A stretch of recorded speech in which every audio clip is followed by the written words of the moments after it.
Trump's Big Beautiful Bill will add $3.4 trillion to the debt, CBO says. President Trump's recently signed Big Beautiful Bill is projected to significantly increase the national debt by $3.4 trillion over the next decade, according to a Congressional Budget Office report. The report also estimates that the bill will lead to 10 million more uninsured Americans by 2034. This comes despite the bill extending Trump's 2017 tax cuts and including substantial new spending on military initiatives and border security. Funding for these initiatives is partially offset by cuts to programs like Medicaid and SNAP benefits, along with reduced clean energy funding. The CBO analysis reveals that decreased revenue from the tax cuts, $4.5 trillion, surpasses the $1.1 trillion in net spending cuts. Republican leaders maintain the bill was crucial to preventing a tax increase, while Democrats sharply criticize it as a tax cut benefiting the wealthy at the expense of the working class. While House Speaker Mike Johnson predicts the bill will be politically advantageous for Republicans in upcoming elections, citing potential economic benefits for working families and increased border security, Senate Minority Leader Chuck Schumer counters that the bill represents a betrayal of the American people, pointing to projected job losses, increased costs, and health insurance losses. The CBO itself notes a minor reduction in average ACA premiums by 0.6% in 2034, a figure Democrats argue underestimates the actual impact due to expiring ACA funding. The bill's long-term fiscal implications and its potential political repercussions remain significant points of contention as the country moves forward. In our next story, Packers sign Zach Tom to a historic contract for an offensive lineman. The Green Bay Packers have signed right tackle Zach Tom to a massive 4-year contract extension worth up to $92 million.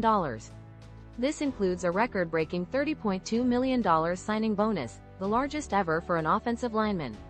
While comparable to recent deals for other top offensive line players, the Packers' contract structure prioritizes a large upfront bonus with limited guarantees beyond the first year.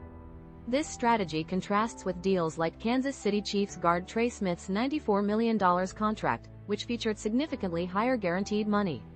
Tom, a fourth-round draft pick, has impressively started 39 games over his first 3 NFL seasons, establishing himself as a strong pass blocker. The $92 million deal averages to $22 million annually, considered a competitive figure in the current market for offensive tackles. This contract highlights the Packers' commitment to Tom despite the absence of Pro Bowl recognition. The team is now focusing on contract negotiations with left tackle Rasheed Walker, whose contract is expiring. Meanwhile, the Packers are still awaiting resolution regarding guard-turned-center Elgton Jenkins, who is currently holding out due to an injury sustained outside of team facilities and has 2 years remaining on his contract. In our next story, Trump administration releases files on slain civil rights leader. The Trump administration has released a trove of previously sealed FBI and CIA files related to the assassination of Martin Luther King Jr. These 230,000 pages of documents, kept from public view since 1977, include internal memos and records detailing the investigation into King's murder. The release fulfills a campaign promise by President Trump to declassify these records. While some of King's family members, including his 2 living children, expressed concerns about the potential misuse of the documents and the historical context of the government's invasive surveillance of their father, others, such as Alveda King, praised the release as a step toward transparency. The family's statement urged those accessing the files to do so with empathy and respect for their continuing grief. The release of the King files has been met with mixed reactions. While some hailed it as a significant step towards uncovering the truth behind the assassination, critics have suggested it was a deliberate attempt to distract from other controversies surrounding the Trump administration, specifically those involving Jeffrey Epstein. The Office of the Director of National Intelligence emphasized the historical significance of the release, noting that these documents, never before digitized, had remained inaccessible for decades. The Attorney General also highlighted the American people's right to know the truth surrounding the assassination of this important national figure. In our next story, Bengals leadership livid over Shemar Stewart's contract holdout. The Cincinnati Bengals are facing contract disputes with 2 key players. All-Pro edge rusher Trey Hendrickson's situation appears to be progressing, but the team is locked in a standoff with rookie defensive end Shemar Stewart, their first-round draft pick, Stewart and his representatives are refusing to sign his contract due to an unusual clause concerning guaranteed money. They want assurances that the team can't reclaim any guaranteed compensation, even if Stewart commits a serious infraction. Bengals owner Mike Brown expressed frustration, stating that this clause is unprecedented and that it doesn't make sense to guarantee payment for a player who might be incarcerated. He considers the whole dispute over a highly unlikely scenario. Brown believes the sticking point isn't about the money itself, but about the principle of this unusual contractual condition. Meanwhile, Stewart remains unsigned and has posted photos on social media showing him training with his former college teammates instead of attending Bengals training camp. The Bengals front office is publicly voicing its displeasure with Stewart's holdout, emphasizing that they believe they're treating him fairly compared to other recent draft picks. The situation highlights a significant conflict between the Bengals management and Stewart's representation. While negotiations continue with Hendrickson, the impasse with Stewart casts a shadow over the team's preparations for the upcoming season. In our next story, Trump's spy chief claims the Obama administration manufactured intel on Russia.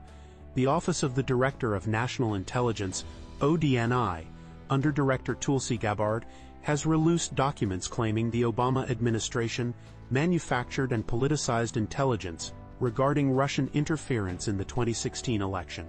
These documents, part of an initiative to rebuild trust in the intelligence community, include emails and memos suggesting that while Russian attempts to interfere were acknowledged, there was no evidence of direct manipulation of vote counts.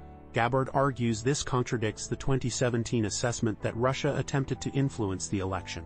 Gabbard's assertion centers on the fact that the 2017 assessment focused on Russian influence through disinformation campaigns, hacking aimed at intelligence gathering, and other non-vote-altering methods.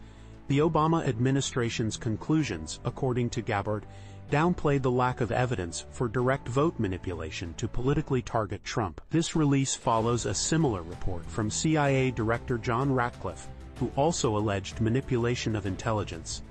Critics, including Democratic lawmakers, have strongly condemned the ODNI's findings, calling them utter nonsense and politically motivated.